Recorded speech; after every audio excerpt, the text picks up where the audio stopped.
Un premier championnat pour une équipe, la première victoire du Polonais de la grille et une remontée de la P30 à la P5. Voici le résumé de la Formule 3 à Monza pour la dernière manche. Les pilotes de Formule 3 sont partis pour une sprint avec 18 tours et dès le premier tour, le premier accident a eu lieu avec Dominguez qui s'est sorti dans le mur.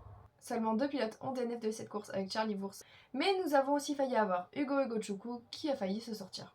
Lors de cette course, 2 pilotes ont fait une magnifique remontée avec Mariboya de la P17 à la P6 et Callum Weisin de la P20 à la P9.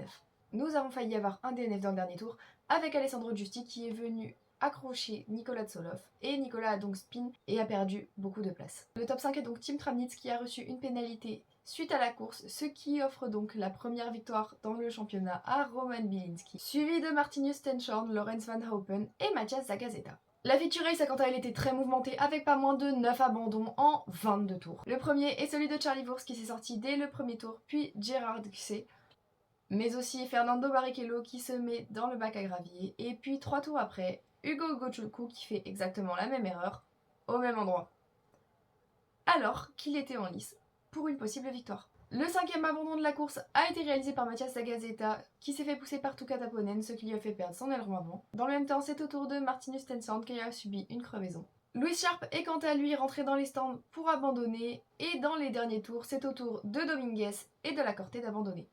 La Corté qui a ralenti d'un coup, ce qui a perturbé Théophile Nael, qui l'a accroché et a fait donc perdre beaucoup de place à Théophile, qui finit à la 17e place de la course.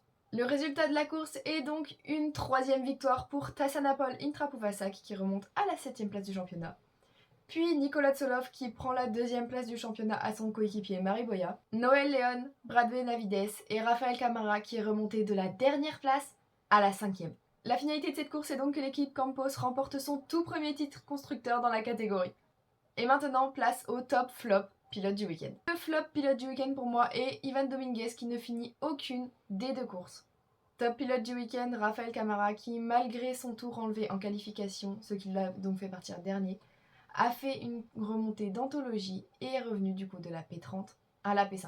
Le Brésilien prouve encore amplement qu'il mérite son titre de champion de Formule 3. Et personnellement, j'ai très hâte de le voir l'année prochaine en Formule 2. Mention spéciale à Fernando Barrichello que l'on peut clairement pardonner d'un week-end compliqué étant donné que c'est son premier week-end dans la catégorie. Mais aussi mention spéciale à nos 2 Français qui finissent dans le top 10 de la catégorie avec une 10e et une 8e place.